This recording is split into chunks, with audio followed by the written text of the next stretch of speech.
Assim como havia diferentes graus e formas para a oferta queimada, havia também diferentes formas para o sacrifício pelo pecado.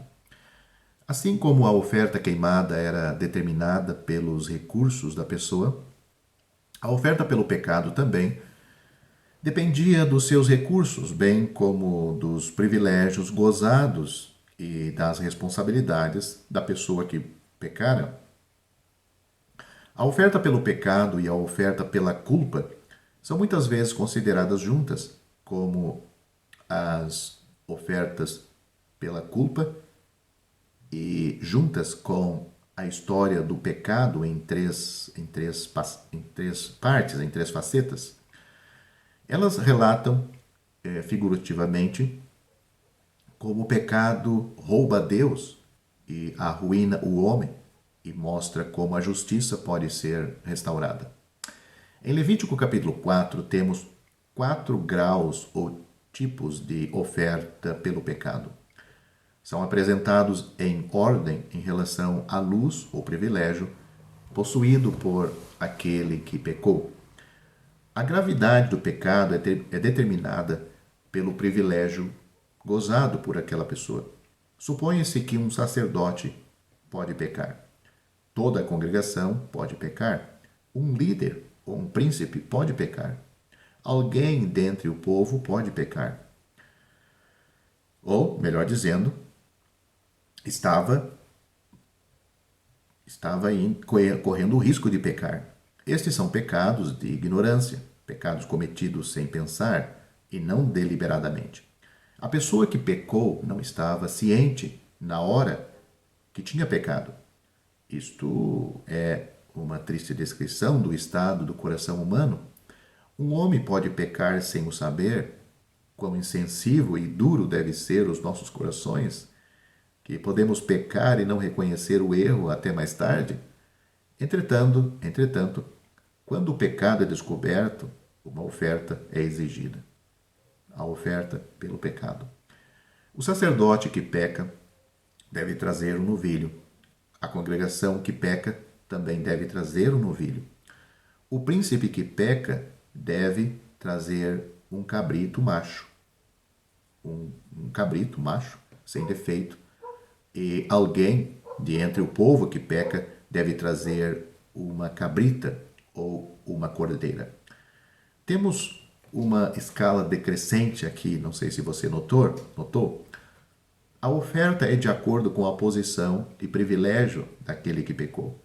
Os sacerdotes têm maior responsabilidade do que o povo e sua oferta também é maior. Embora havia ou melhor dizendo, diferenças nestas ofertas e na maneira como eram apresentadas, havia, entretanto, alguns princípios ou características que eram comuns a todas. Note que Jeová faz provisão para todos, quer sejam sacerdotes, príncipes, toda a congregação ou qualquer pessoa do povo. O pecado é igualmente grave para todos. O sacerdote que peca rouba a Deus de adoração. A congregação que peca rouba a Deus de testemunho. O príncipe que peca rouba a Deus de governo. O pecado do indivíduo rouba Deus de comunhão com aquele indivíduo. Estas são tristes e sérias privações e Jeová providencia meios pelos quais a expiação pode ser feita e o perdão concedido ao pecador. Assim era na antiga aliança, Israel e Jeová. Devemos notar que no hebraico existe apenas uma palavra para pecado e oferta pelo pecado. A oferta pelo pecado era considerada como a própria personificação do pecado. Era tratado como pecado, julgada como pecado, condenada como pecado e era muitas vezes carregada para fora do arraial como pecado para ser consumida em fogo de juízo. Isso nos faz lembrar daquele santo de quem está escrito: aquele que não conheceu o pecado, o fez pecado por nós, isto é o Senhor Jesus Cristo, Filho de Deus.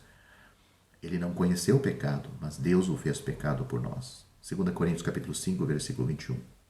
No caso do sacerdote pecador, devemos notar que, embora estes pecados eram pecados cometidos na ignorância, não é dito dele, como é de todos os outros neste capítulo de Levítico, quando for notório ou quando for notificado.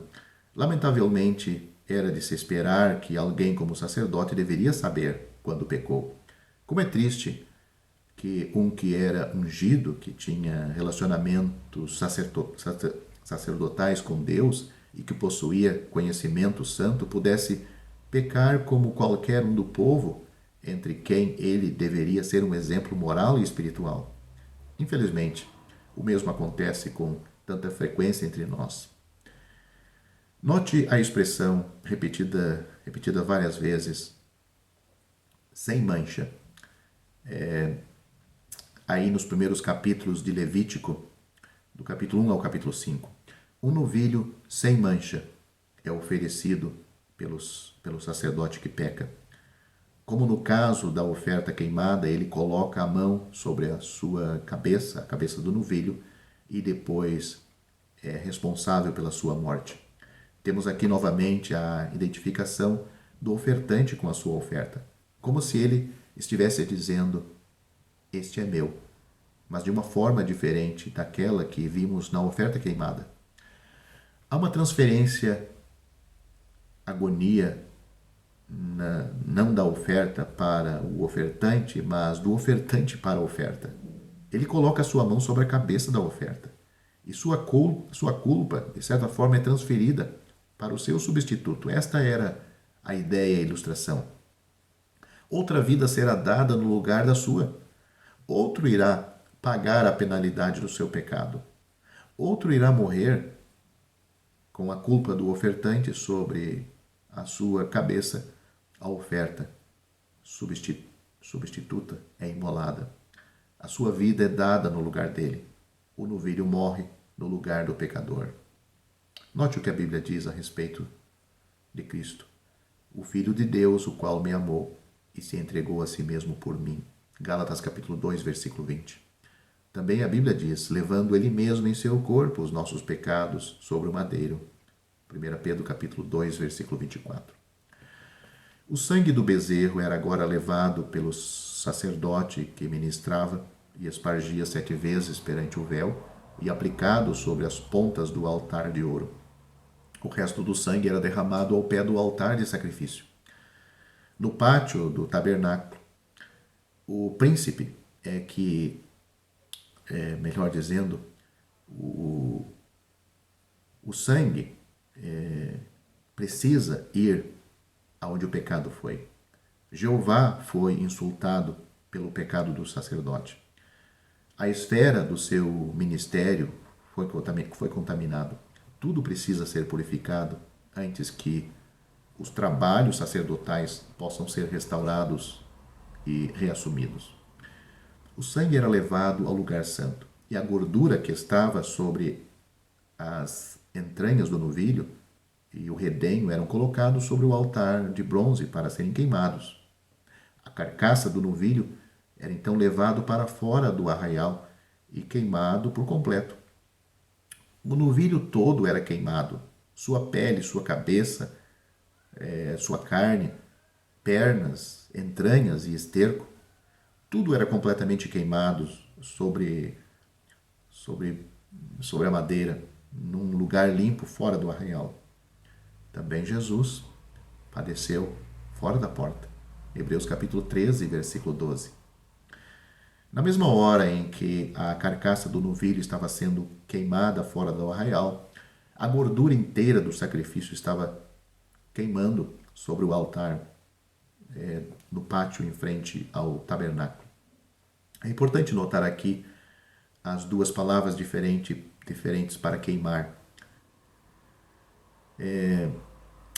Ela também é encontrada em relação à oferta queimada Veja, por exemplo, Levítico capítulo 4, versículo 10 e o versículo 12. A gordura era queimada, sendo aceita pelo altar para a satisfação de Jeová. A carcaça era queimada, sendo consumida em juízo fora do arraial. Embora nosso Senhor Jesus, se tornou uma oferta pelo pecado, julgado no lugar dos outros, mesmo assim, havia nele uma excelência intrínseca que o tornava sempre precioso ao seu Pai, mesmo nas horas misteriosas do sofrimento.